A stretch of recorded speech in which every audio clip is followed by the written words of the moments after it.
দেশজুৰি অষ্টাদশ লোকসভা নিৰ্বাচনৰ ভোট গণনা আজি চলি আছে।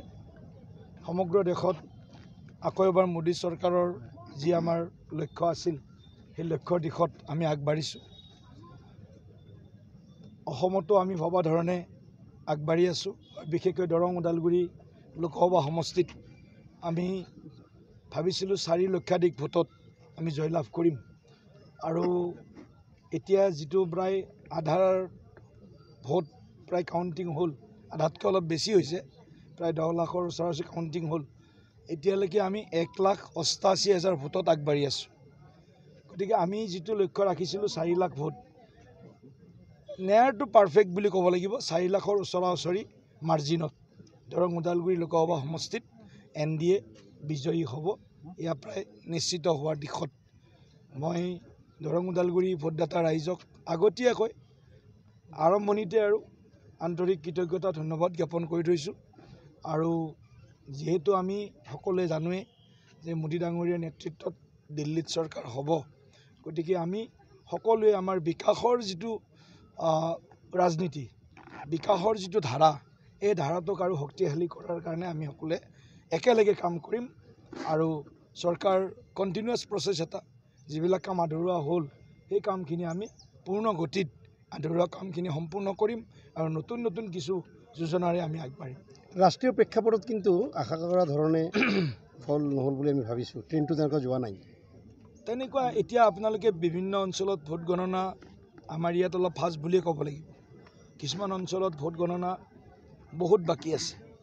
তথাপিও আমি এই মুহূৰ্তত ক'ব পাৰোঁ 400 পাৰ হয়তো নহ'ব, কিন্তু আমাৰ যিটো লক্ষ্য আছিল যে আমি 370খন আসন, আমাৰ বিজেপি দলৰ ফালৰ পৰা প্ৰথম লক্ষ্য আছিল 370ৰ ওচৰা-ওচৰি আমি আসন পাবলৈ চাগে সক্ষম হ'ম। সন্ধিয়াৰ ভাগত এইটো নিশ্চিত হ'ব। যোৰহাট সমষ্টিৰ বিষয়ে কি ক'ব? যোৰহাট সমষ্টিত এতিয়া গৌৰৱ গগৈ ডাঙৰীয়া আগবাঢ়ি আছে। তাত অকণমান মানে ব্যক্তি আৰু দল, মানুহে অকণমান ব্যক্তিক প্ৰাধান্য দিয়া যেন অনুমান হৈছে।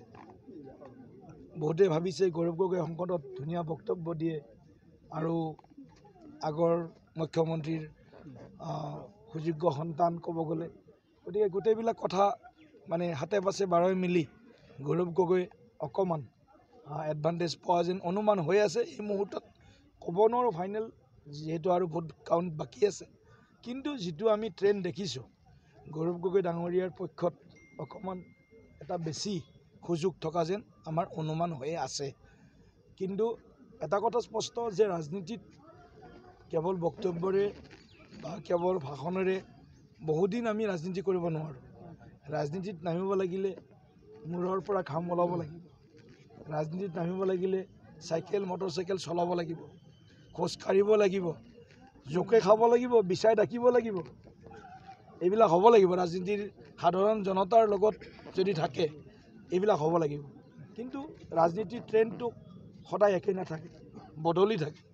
নৱপ্ৰজন্মৰ ভোটাৰৰ মানসিকতা বেলেগ, জ্যেষ্ঠ নাগৰিকসকলৰ অলপ মানসিকতা বেলেগ, মহিলাসকলৰ মানসিকতা বেলেগ, কৃষকৰ মানসিকতা বেলেগ। কথাটো কৈছোঁ সৰ্বভাৰতীয় পৰ্যায়ত যদি তুলনা কৰোঁ আমি বা এনালাইচিছ কৰোঁ, এই কথাবিলাক এতিয়া লাহে লাহে পোহৰলৈ আহিব। যিয়েই নহওক চৰকাৰ NDA বিজেপিৰ হ'ব, ইয়াত কোনো সন্দেহ নাই। আৰু আমি ক'ৰবাত যদি আমাৰ ক'ৰবাত ক্ৰুটি ৰৈ গৈছে, বিচ্যুতি ৰৈ গৈছে, সেইখিনি কথা পৰৱৰ্তী সময়ত দলৰ মঞ্চত আমি আলোচনা কৰিম।